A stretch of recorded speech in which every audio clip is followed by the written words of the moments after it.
Hello, everybody. My name's Joe Biden. I'm Jill's husband. And you three guys have been standing there. Why don't you come up to the stage and sit down here with me?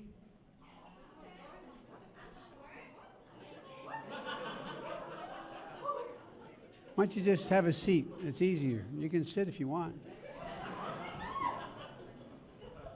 They're being great kids, I tell you.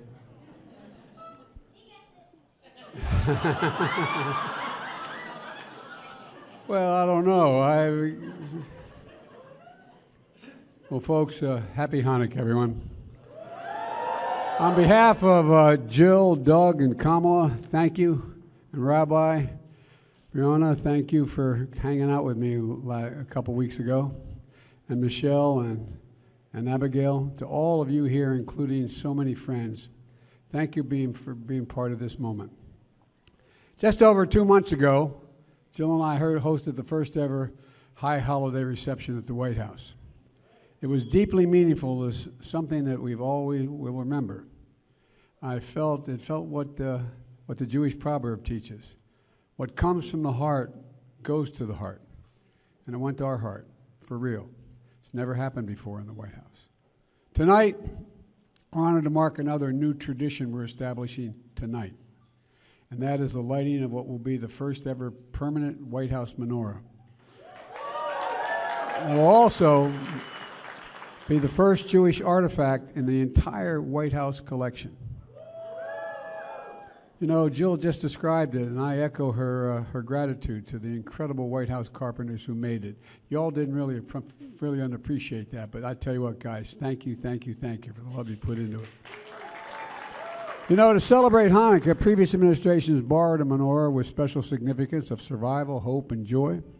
This year, we thought it was important to celebrate Hanukkah with another message of significance, permanence. The very promise of America is that we all are created equal and deserve to be treated equally throughout our entire lives.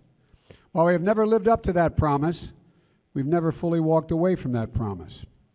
It's been up to each our successive generation to dedicate ourselves to delivering on that promise. That's the story of America.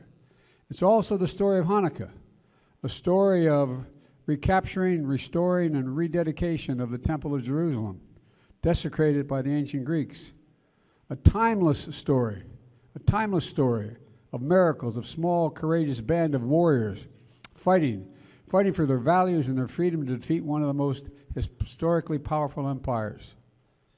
The miracle of that small jar of oil found among the temple wreckage that should only have lasted 1 day, yet burned brightly for 8 days. 8 days. The flame of faith that burns from tragedy to persecution with the spirit of survival and resilience that endures. And it has endured. In America, we see it in our contributions of the generations of Jewish Americans, enriching every single part and aspect of American life. Contribution defined by the values of equality and justice, freedom, charity, service, dignity. The spirit of survival and resilience also endures in this menorah, built from the foundation, reclaimed, and rededicated White House wood, possibly dating as to the early 1800s for generations past. It's supposedly, you know, it's supported by modern polished silver cups from today for generations to come. But the Talmud teaches us we cannot rely on or expect miracles. We have to earn them. We know that task's not easy. No one knows better than this audience. This year's Hanukkah arrives in the midst of rising emboldenment of anti-Semitism at home and, quite frankly, around the world. I recognize your fear, your hurt, your worry that this violent venom is becoming too normal. As your president, I want to make this clear. As my dad would say, and many of you have said, silence is complicity. We must not remain silent. And I made no bones about it from the very beginning. I will not be silent. America will not be silent. I mean it. Over 20 years ago, here in the White House, my dear friend Elie Wiesel, and he was a friend, became a friend, who passed away 6 years ago, and we all miss, delivered a speech about, quote, the perils of indifference. The perils of indifference. He said, indifference is not a response. Indifference is not a beginning. Indifference is an end. And therefore, indifference is always the friend of the enemy. Always the friend of the enemy. Today we must all say clearly and forcefully, anti-Semitism and all forms of hate and violence in this country have no safe harbor in America. Period. And evil, this is not hyperbole. Evil will not win. Hate will not prevail. Like this White House menorah, our commitment to the safety of the Jewish people and the vibrancy of Jewish life, that's tightly woven into every fabric of America, is permanent. Permanent. And folks, that's why I appointed Deborah Lipstadt, the Holocaust expert. There you are, Deborah. Holocaust expert, the first ambassador-level special envoy to monitor and combat anti-Semitism. And you got it in your heart, and you got it in your head, and you got the capacity to do it. God love you. I've launched a new effort to develop a national strategy to counter the scourge of anti-Semitism and convene the first of its kind White House summit on combating hate-fueled violence. We helped secure the largest increase in federal funding ever for the physical security of nonprofits, including synagogues and Jewish community centers. And nobody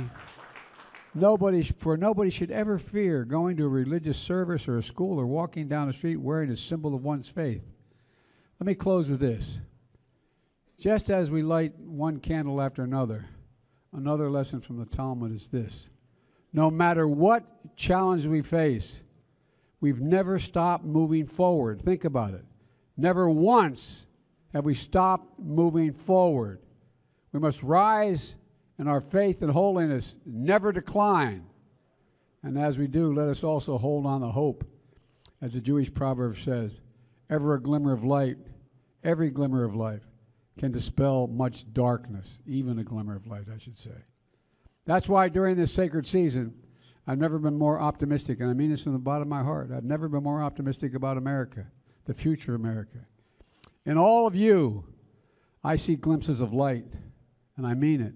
And I know many of you very well, especially the menorah lighters that came up here, representing three generations. A Holocaust survivor to make sure we never forget. Heroic rabbi who I spoke to that day, who leaves no one behind, left no one behind.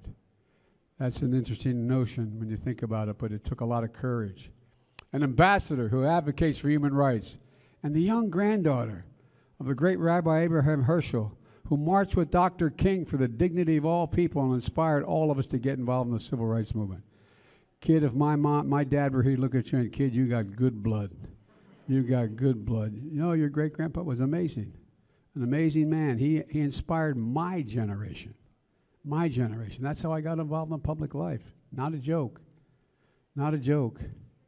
And so, like each distinct candle, we come from different backgrounds, traditions, and generations. But we're bonded by the menorah and the enduring belief that in America, we know and we love the story of a nation that depends not on any one of us, not on some of us, but on all of us. So this Hanukkah, let's celebrate the rededication of ourselves to the spirit of resilience, unity, and permanence. Let's remember who we are. We are the United States of America, and there's nothing beyond our capacity when we decide to do it together. Not a single thing. Happy Hanukkah, America, and God bless you all. God bless you all.